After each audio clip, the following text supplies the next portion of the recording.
नमस्कार, आप देखना शुरू कर चुके हैं कंज्यूमर इज किंग। मैं हूं आपके साथ प्रशांत पांडे और आज कंज्यूमर इज किंग में आपकी सेहत और आपकी मानसिक सेहत से जुड़ा एक ऐसा विषय हम लेकर आए हैं जिसे जानने के बाद आपको भी हैरानी होगी। आज बहुत बड़ी आबादी शहरों में वास करती है। बहुत से लोग अब गांवों से शिफ्ट होते हुए अब शहरों की तरफ बढ़ रहे हैं। जाहिर है रोजी रोटी रोजगार के सिलसिले में अब शहर में आने के बाद जब आप रोजी रोटी अपना रोजगार कोई नौकरी कोई कारोबार शुरू करते हैं तो जाहिर है आप जहां रहते हैं वहां से आपको एक यात्रा करनी होती है उस जगह की जहां पर आपका रोजगार है। अब एक रिसर्च आई है और ये रिसर्च है journal of transport and health की। ये रिपोर्ट बहुत चौंकाने वाले खुलासे करती है। इस रिपोर्ट के मुताबिक भारत में औसतन 50 मिनट लोग यात्रा करते हैं अपने जॉब यानी अपने वर्क प्लेस पर जाने के लिए, और ये जो यात्रा होती है धीरे धीरे उन्हें डिप्रेशन और बाकी कई बीमारियों की तरफ ले जा रही है।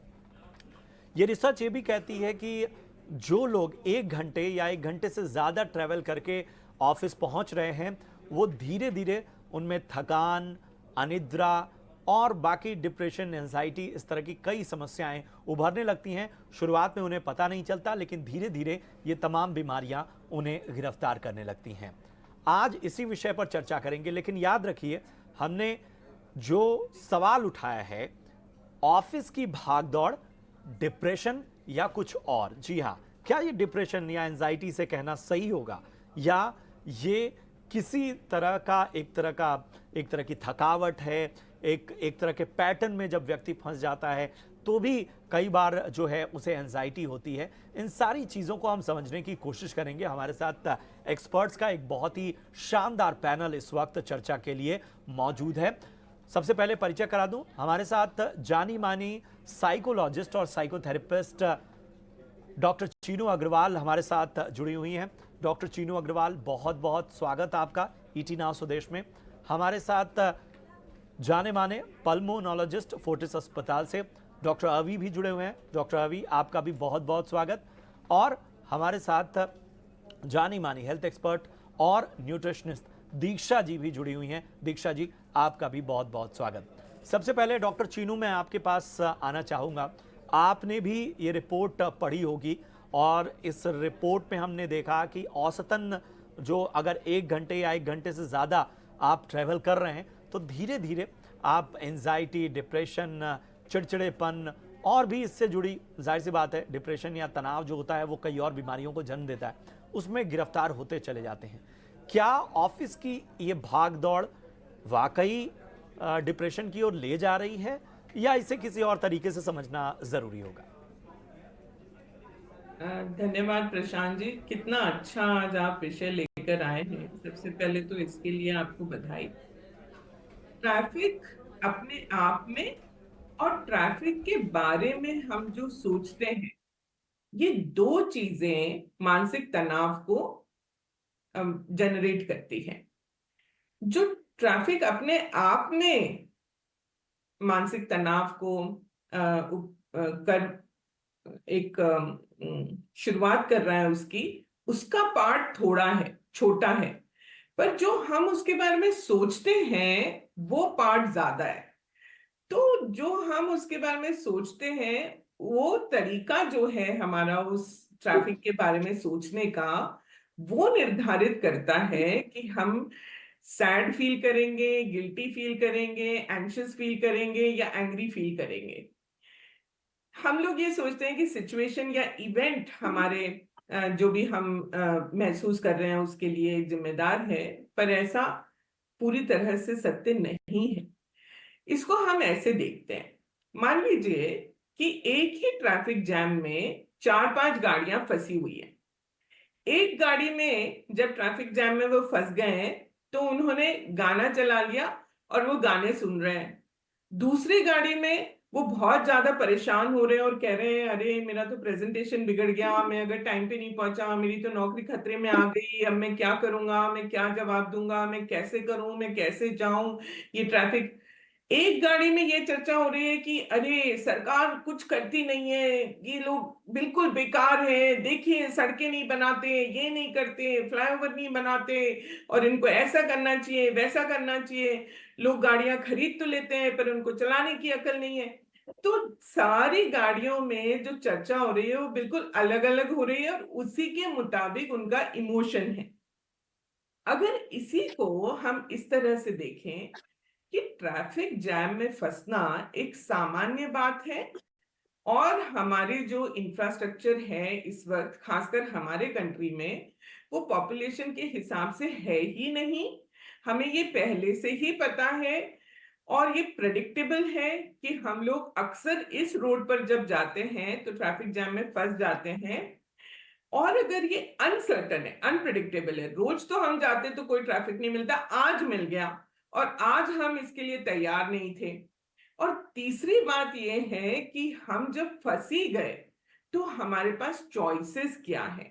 अगर हम इस तरह से सोचने की कोशिश करेंगे तो अपना तनाव खुद ही कम कर पाएंगे, क्योंकि ट्रैफिक तो आपके हाथ में पूरी तरह से है नहीं, सरकार आपके हाथ में नहीं है, सड़कें बनाना आपके हाथ में नहीं है, फ्लाईओवर बनाना आपके हाथ में नहीं है, लोग कैसे गाड़ी चला रहे हैं उनको इंस्ट्रक्शन देना आपके हाथ में नहीं है।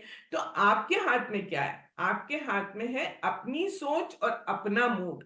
अगर हम उसको कंट्रोल कर लेंगे तो मुझे लगता है हम अपने मानसिक तनाव को बहुत हद तक खुद ही कम कर लेंगे।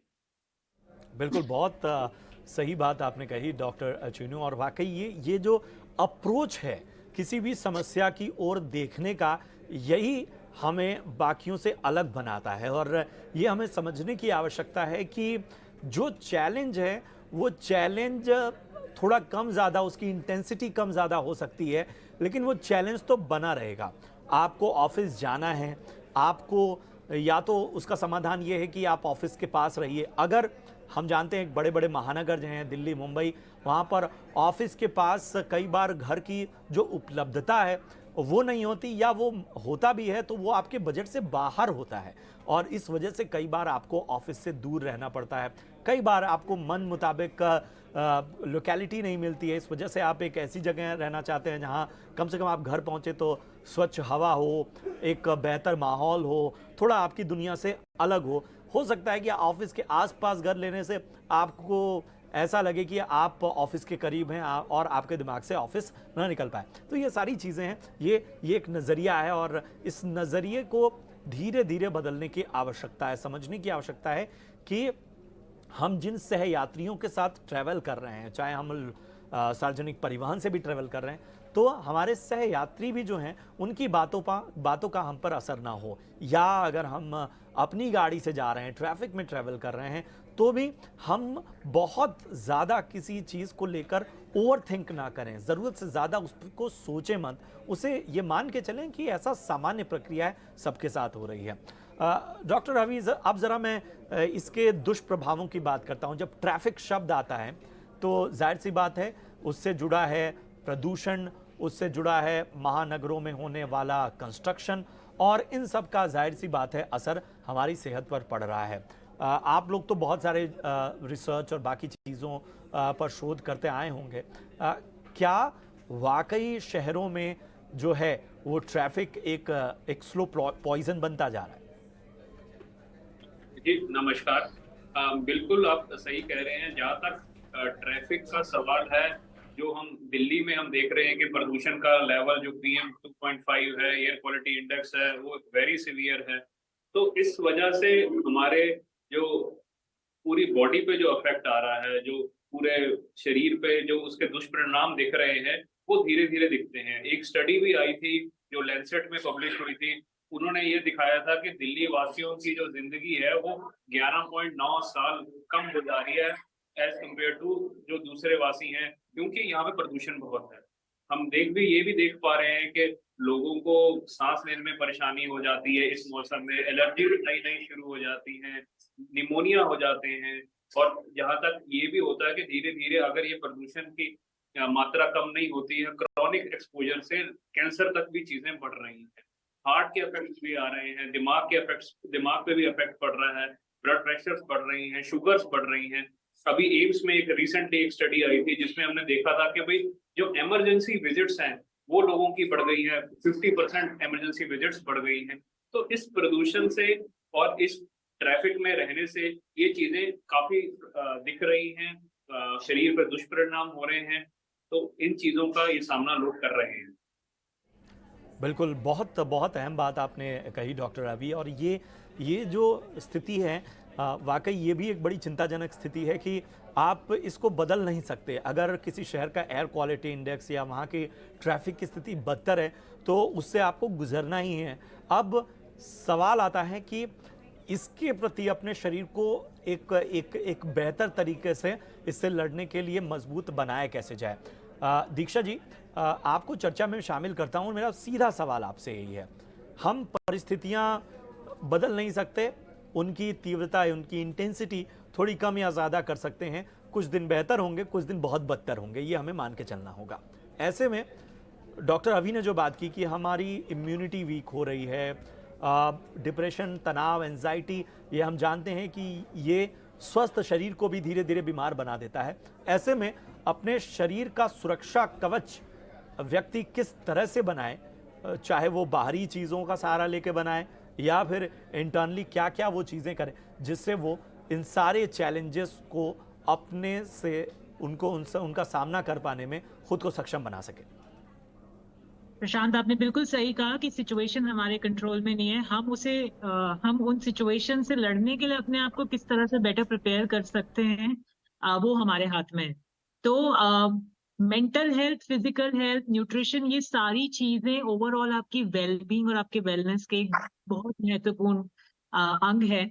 और जैसा मैम ने कहा है और सर ने कहा है कि सिचुएशन कैसी आ रही है, आप उस पर कैसे रिएक्ट कर रहे हैं। कहीं ना कहीं जब आप एक डिसिप्लिन रूटीन को फॉलो करते हैं, जहां आपकी बॉडी, आपके इंटरनल ऑर्गन्स भी स्ट्रांग है, जो सिर्फ एक राइट डाइट और एक्सरसाइज और एक डिसिप्लिन रूटीन को फॉलो करने से भी होता है कि आपकी बॉडी स्ट्रांग है और आप मेंटली ऑल्सो अलग अलग तरह की सिचुएशन से रिएक्ट अलग तरीके से करते हैं। तो ये एक पॉजिटिव अप्रोच कहीं ना कहीं फिजिकली फिट रहने से बनती है।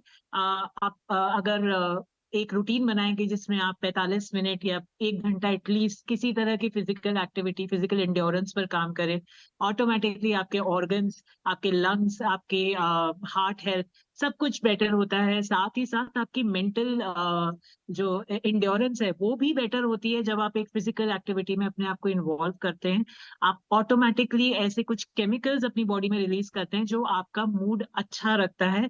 और चाहे सिचुएशन कितनी भी स्ट्रेसफुल हो, आप बेटर तरीके से उन्हें मैनेज कर पाते हैं। Same goes with nutrition. आजकल का लाइफस्टाइल ऐसा है कि हमारी ना नींद का पैटर्न कुछ फिक्स है, हमें वीकेंड्स पे पार्टी भी इंजॉय करनी है। अच्छा, हम परेशान हो गए हैं तो हमें स्मोक भी करना है और अल्कोहल भी लेना है।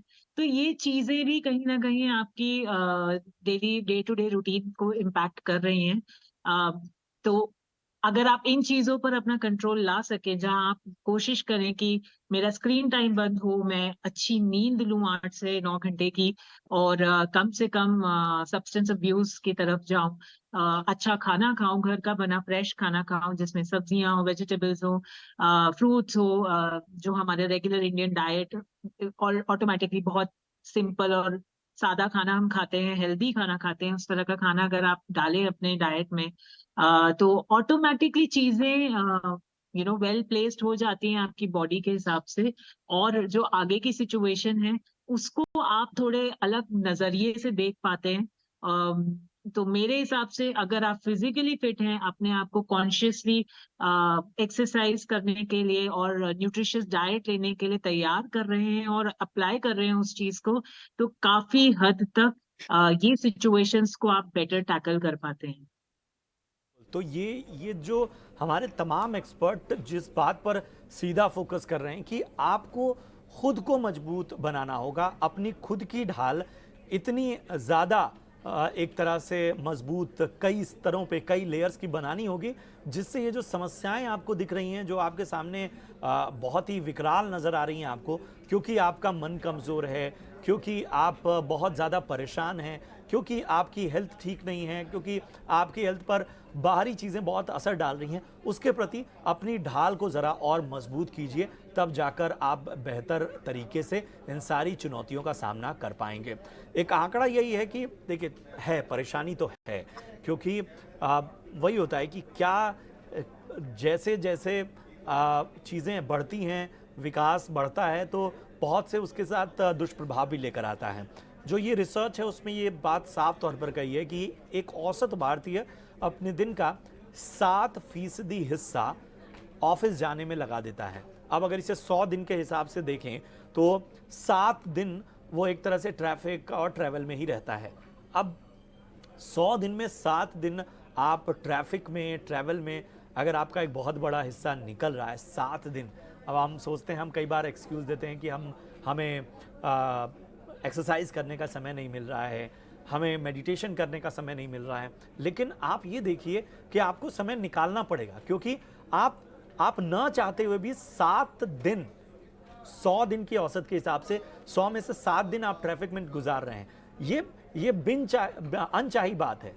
तो आपकी इच्छा शक्ति थोड़ी मजबूत कीजिए, भले 15-20 मिनट ही आप एक्सरसाइज कीजिए, लेकिन आप निकालिए समय। डॉक्टर चीनू, आपकी रिकमेंडेशंस क्या होंगी लोगों को?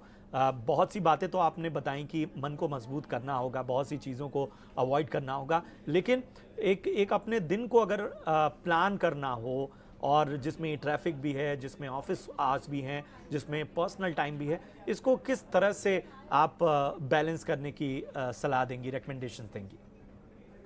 जी प्रशांत, 3 बातें मैं बोलूंगी। एक तो एनवायरनमेंट के प्रति हमारी भी जिम्मेदारी है, हमारी सेंसिटिविटी होनी चाहिए और हमें ये देखना चाहिए कि हम खुद इसमें जो कंट्रीब्यूशन कर रहे हैं अपनी तरफ से, हम कार पूल कर सकते हैं क्या, हम पब्लिक ट्रांसपोर्ट यूज कर सकते हैं क्या, किस तरह से हम अपने कंट्रीब्यूशन को कम करें, किस तरह से हम पोल्यूशन का जो हम पर और हमारे पूरे समाज पर, हमारी पूरी कम्युनिटी पर उसका असर हो रहा है, उसके लिए हम क्या पेड़ लगा सकते हैं, क्या कर सकते हैं। पहली बात तो उसकी अवेयरनेस भी बहुत जरूरी है। दूसरा, जैसे दीक्षा जी ने कहा, हमारे अपने शरीर के लिए हम क्या कर रहे हैं, क्योंकि शारीरिक स्वास्थ्य, मानसिक स्वास्थ्य का, दोनों का बहुत ही स्ट्रॉन्ग आपस में इंटर कोरिलेशन है। तो पहली बात, हम क्या अपने स्वास्थ्य के प्रति खुद अवेयर हैं, या हम जिन चीजों पे कंट्रोल कर सकते हैं उनको भी कंट्रोल ना करके, जहां हमारी चॉइस है उनको हम चॉइस नहीं ले रहे हैं, हम सुबह देर तक सो रहे हैं, हम उठ नहीं रहे हैं, हम एक्सरसाइज नहीं कर रहे हैं, हम वॉक पे नहीं जा रहे हैं, हम जो हमें खाना चाहिए वो नहीं खा रहे, और उसके बाद सारा अपना जो ठीकरा है वो ट्रैफिक पे या दूसरी चीजों पर फोड़ रहे हैं। तो सेकंड, अपनी खुद के शरीर की जिम्मेदारी खुद लेना, owning up to your own responsibility. और तीसरा, जो हम मानसिक स्वास्थ्य के बारे में बात करेंगे, आपके जो स्ट्रेस हैं उसके बहुत सारे सोर्सेस हैं, ट्रैफिक उसका एक सोर्स हो सकता है। इन स्ट्रेसेस को मैनेज करने की स्किल्स हमें सीखनी पड़ेंगी। तो इसके लिए मैं 2-3 बातें आपको बताती हूँ।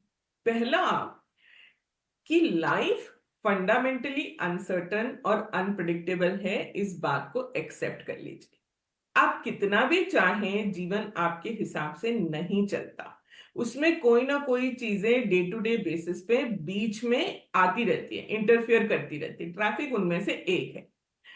तो क्या करें, पहले एक्सेप्ट कर लें। एक्सेप्ट करने के बाद ऑल्टरनेटिव्स के बारे में सोचना आसान हो जाता है। मान लीजिए आपने एक्सेप्ट कर लिया कि अरे यार आज तो हम ट्रैफिक में फंस गए।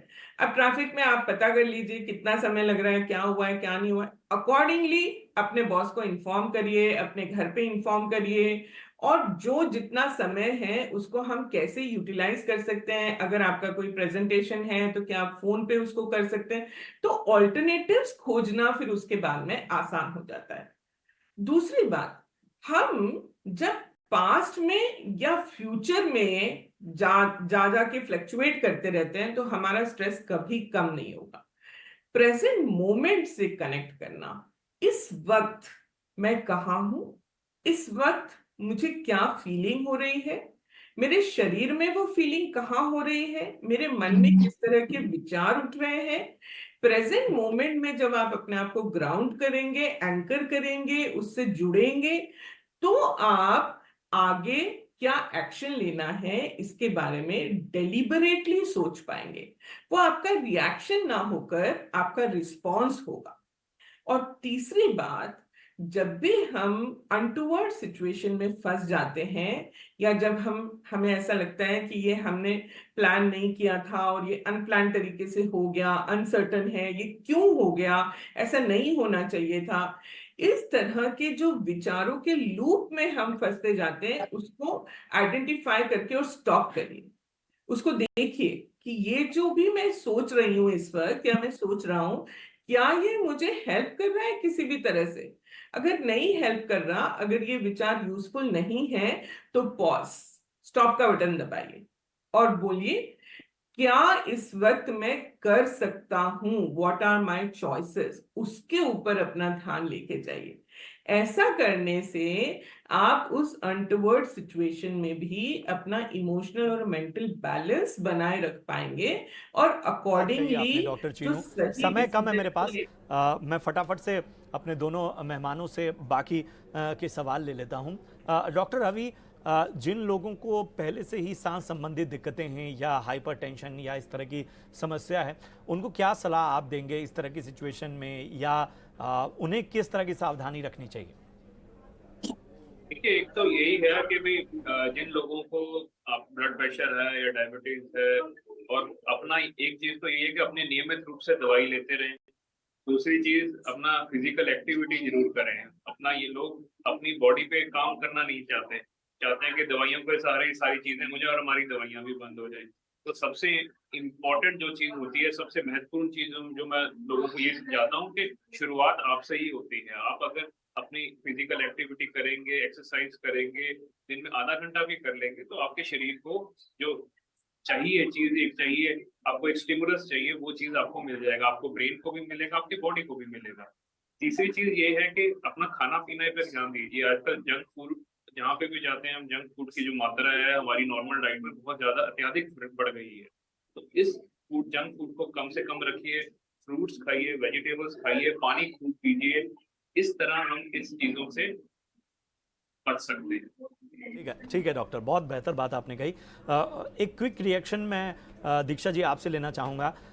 बहुत सारी स्थितियों में जो आपकी डाइट है वो बहुत इंपॉर्टेंट होती है। बहुत सारी बातें तो आपने कवर की, ज़रा कुछ फूड आइटम्स या ऐसी कोई खाने पीने की चीज़ें या ऐसा कोई न्यूट्रिशन आप हमें बताइए जो डिप्रेशन, एंजाइटी या किसी तरह की घबराहट में बहुत कारगर होता है। देखिए, ऐसी कोई स्पेसिफिक डाइट या ऐसा कोई स्पेसिफिक फूड नहीं है जो आपको इस परिस्थिति के लिए तैयार कर सके। बट हाँ, एक बैलेंस्ड न्यूट्रिशन और एक अप्रोच ज्यादा जरूरी थी। यहाँ पे मानसिकता की बात आती है कि मैं अपनी बॉडी में क्या, किस तरह का खाना डालना चाहती हूँ। जैसे डॉक्टर साहब ने अभी कहा, अगर आप जंक फूड खा रहे हैं, आप अल्कोहल पी रहे हैं, आपका ऑब्वियसली जो आप खाना खा रहे हैं उसका इन्फ्लुएंस आपकी बॉडी पर और आपकी मेंटल हेल्थ दोनों पर आता है। इसी के बजाय अगर आप अच्छा वेल प्रिपेयर्ड घर का खाना, जिसमें प्रोटीन भी है, कार्ब्स भी है, विटामिन, मिनरल, फैट, फाइबर, सारी चीजों का एक सही क्वांटिटी के साथ आप खा रहे हैं, सही अप्रोच के साथ खा रहे हैं, तो ऑटोमेटिकली आपकी बॉडी का हर सिस्टम उसको रिस्पॉन्ड करेगा। हमारा साइकोलॉजिकल रिएक्शन, हमारी फिजिकल फिटनेस, हमारी डे टू डे जो रिएक्शंस आते हैं, ये सब हमारे खाने पर काफी कुछ डिपेंडेंट होते हैं। It is survival of the fittest. अगर आप अपने आप को फिट रखने की कोशिश करेंगे तो ये सारी चुनौतियां जो हैं ये आपके लिए हमेशा उतनी मुश्किल नहीं रहेंगी। एक सिंपल से एग्जांपल मैं आपको यहाँ देना चाहूंगी। जब आप बीमार होते हैं तो आप ऑटोमेटिकली लो फील करते हैं। यहीं जब आप अच्छी हेल्थ में होते हैं, जब आप जिस दिन आपने अच्छे से एक्सरसाइज किया होता है, आप उस दिन फ्रेश फील करते हैं। आप और अच्छा करना चाहते हैं अपनी बॉडी पर खाने के नाम पर, या अपने डे टू डे रूटीन को मैनेज करने में। तो एक सिंपल सी बात है कि जितना आप अच्छे से अपनी बॉडी को ट्रीट करेंगे, बॉडी आपको वैसे ही रिस्पॉन्ड करेगी। और वी बात आर आपने कही इंटेलिजेंट कि जैसी आपकी इच्छा शक्ति, जैसा आप अपनी बॉडी को रखना चाहते हैं, जैसा अपने मन को रखना चाहते हैं, आप उसी तरह से ढल जाते हैं। इसलिए चुनौतियां, परिस्थितियां हमेशा बदलती रहेंगी, कभी ऊपर कभी कम ज़्यादा रहेंगी, लेकिन आपको जो है वो एक तो मन को मजबूत रखना है, और मन मजबूत रहेगा तो आपकी सेहत भी तंदुरुस्त रहेगी। सेहत को लेकर भी जो भी आप कर सकते हैं, एक्सरसाइज, डाइट, तमाम बातें हैं हमारे एक्सपर्ट ने बताई, वो आपके काम आएंगी। फिलहाल अपने तीनों एक्सपर्ट को मैं शुक्रिया अदा करूंगा इस चर्चा में शामिल होने के लिए। बहुत ही खास विश्लेषण था और ज़रूरी विश्लेषण था ये, जिसके ज़रिए हमने कुछ समाधान निकालने की कोशिश की। फिलहाल मुझे और मेरी पूरी टीम को दीजिए इजाज़त। आप देखते रहिए ET Now स्वदेश। नमस्कार।